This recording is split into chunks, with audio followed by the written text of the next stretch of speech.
Who are your mentors or your support group that has helped you through your journey? I mean, friends and family, that's almost a given. I launched myself by myself, and I would have friends who would come over after work after 5 p.m. to help me package straw sets. I owe them the world. My family also has been extremely supportive. I ran myself for a number of years out of my grandma's house in Chico. She was amazing. But my inspiration really are the indigenous people all over the world, not just on Guam, but indigenous cultures at their core are sustainable.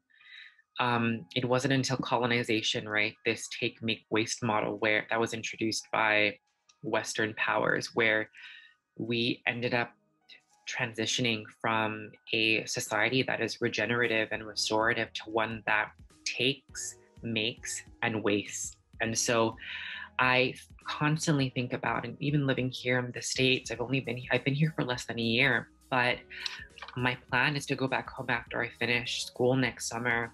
And I'm constantly thinking about that because at the end of the day, my goal is to make Guam a better place for future generations, to make Guam a greener, a safer, a more prosperous island. I think this program that helps to foster entrepreneurship is so great because if no one else does it, who is going to do it for us? And so, at the yeah, my mentors and my support group, if you will, are my ancestors. I haven't spoken to them or seen them, obviously, for obvious reasons, but I'm constantly thinking about that, and I feel it's embedded deep in my soul and in my heart, and that's my calling, and they serve as my inspiration every day.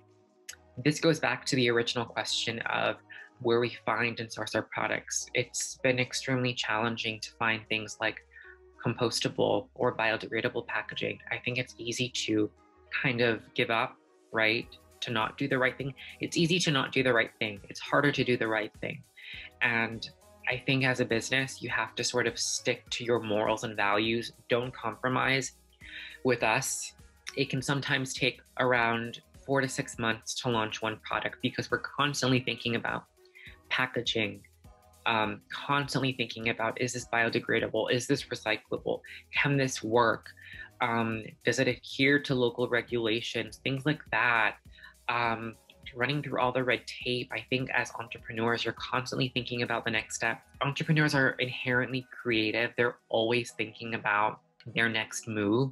And it can get very frustrating and tedious to have to think about filing GRT, filing you're renewing your business license, making sure you have all your ducks in order, learning QuickBooks. Those are things that are a necessary part of doing business, but can get extremely challenging and frustrating because you're like, I just want to get to I just want to bring my vision to life. I don't want to have to worry about all the back end responsibilities. I mean, that's a part of being a business owner.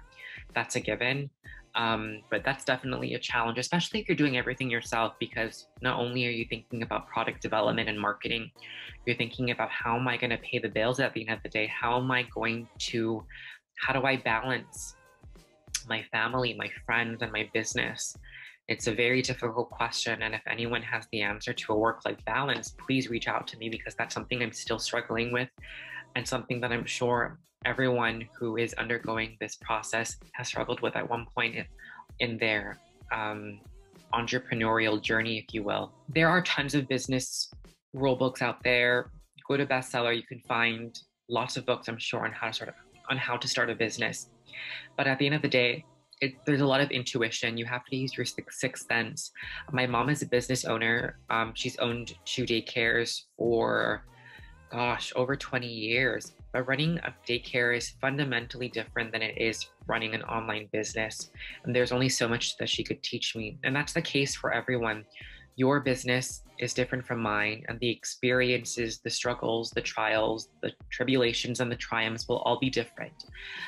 For me, I just kind of winged it. I mean, that's not helpful advice, but I did some very high level research, and I kind of just committed in my heart to doing it and just went with it. Yes, there were people I consulted and I spoke with before embarking on this journey, but for the most part, I took it day by day and I kept myself going with the goal in mind. yeah, winging it, that's what I did, and crossing my fingers and hoping for the best. I can answer that question in two ways. The most rewarding part of owning my business has been the amount of people who have reached out, who have said, thank you so much for the work you're doing to create a more sustainable Guam. I feel like there's more work that can be done. Do I think that we're going to save the world with a reusable straw or with a shampoo bar? No.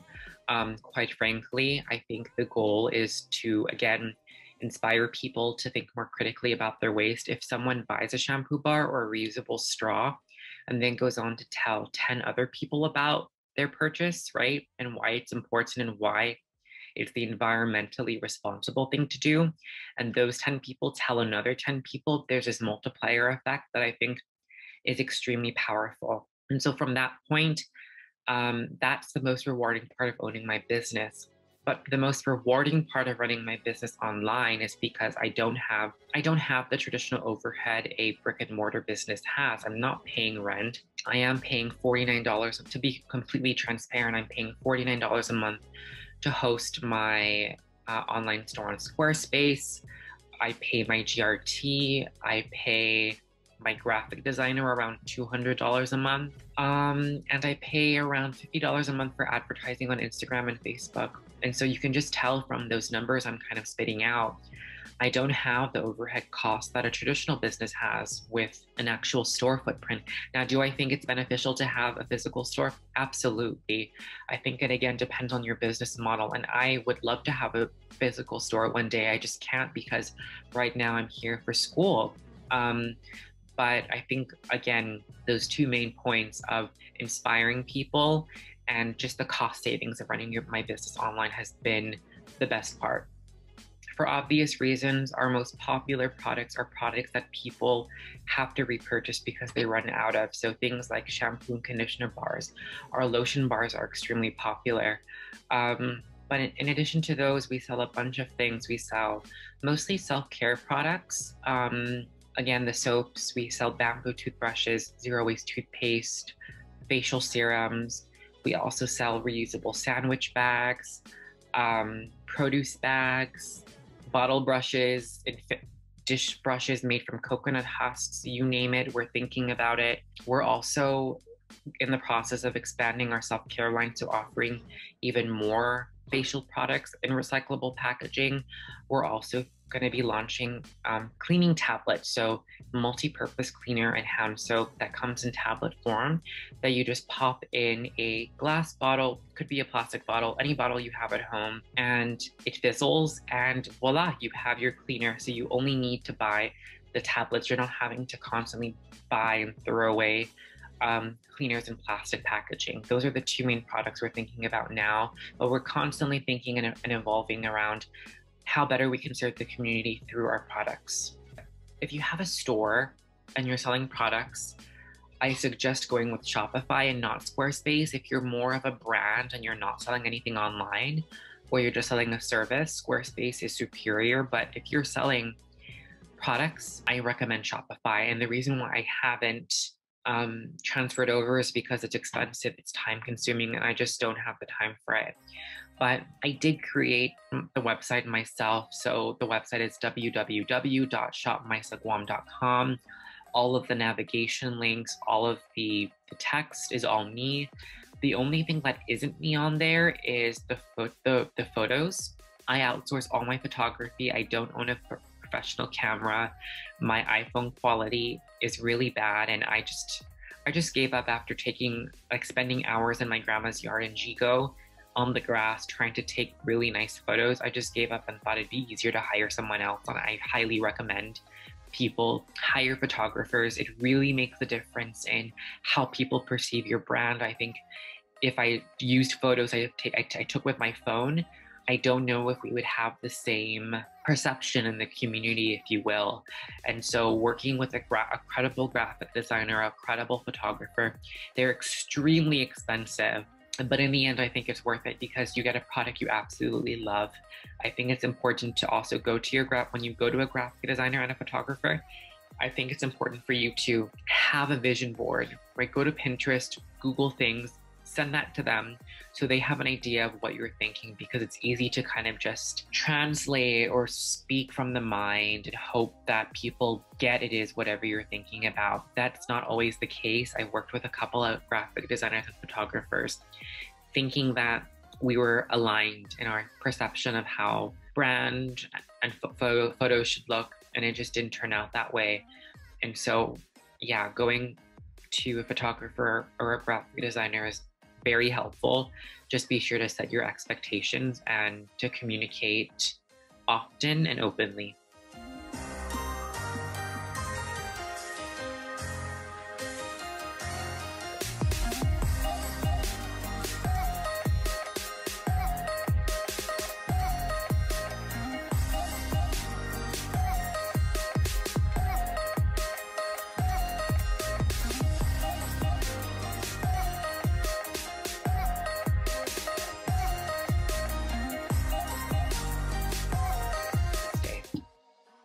The pandemic has affected our business in one primary aspect. So we had all of our products sold at the Blue Amber Boutique, which was located at the Chamorro Village. Blue Amber Boutique closed down midway through COVID. That left us with a huge gap in where our customers could find our products. We basically weren't sold anywhere except Blue Amber Trio. And so we had to partner with two companies, Ignite Juice Bar and Southern Mountain Gear, and we offered pickup locations. So for people who didn't want their products to be mailed out, right? Because we charge for shipping because we use compostable and sustainable packaging. For those people who didn't want to pay to get their product shipped out, who wanted a free, quick local pickup option, we partnered with those two businesses. But we've since partnered with the Coconut Tree Company, which is in the Tanaka building between Mobile and Fast Copy in Hagåtña, another great local business. And our products are carried there now. But overall, our sales through COVID have been pretty consistent. We've been really lucky. We may have had a few low points, but those were short-lived. The primary concern again was seeing our main vendor close their doors and having to pivot into serving our customers in a new way. All Misa products are sold at the Coconut Tree Company in Hagåtña. You can find all of our products there. We also offer shipping options. So we do ship internationally. We also ship via USPS to all 50 states and territories. We try our best to keep our shipping as affordable as possible, but as I mentioned, all of our packaging is made from either recycled or compostable materials, and that does have a cost. Even our stickers that we use, those are all compostable. And so shipping, if you're on Guam, we offer local pickup, or you could shop in your own time at the Coconut Tree Company. As I said, I would love to open up my own brick and mortar store in the next 5 years. That's the goal. I don't know if it's going to happen. I think when you're in your 20s, you think you're going to hit certain milestones by the time you hit your late 20s, and life turns out differently. But that's my eventual goal. I have the exact location I want. And we'll see where that goes. But my goal is to actually have a physical store of my own that offers sustainable, zero-waste products, Misa labeled, but also products from other companies that have the same values and espouse the same mission as us, if you will. That's the goal. We'll see how it turns out, but that's what I would like to do eventually. Thank you so much for this opportunity to speak with you all, and best of luck to everyone as you start your entrepreneurial journey. It's a long, windy, and difficult road, but it's so worth it. Thank you for all you're doing for the island. I think it's so great to hear that there are people out there who are looking at making it done in the market, and I wish all of you the best of luck.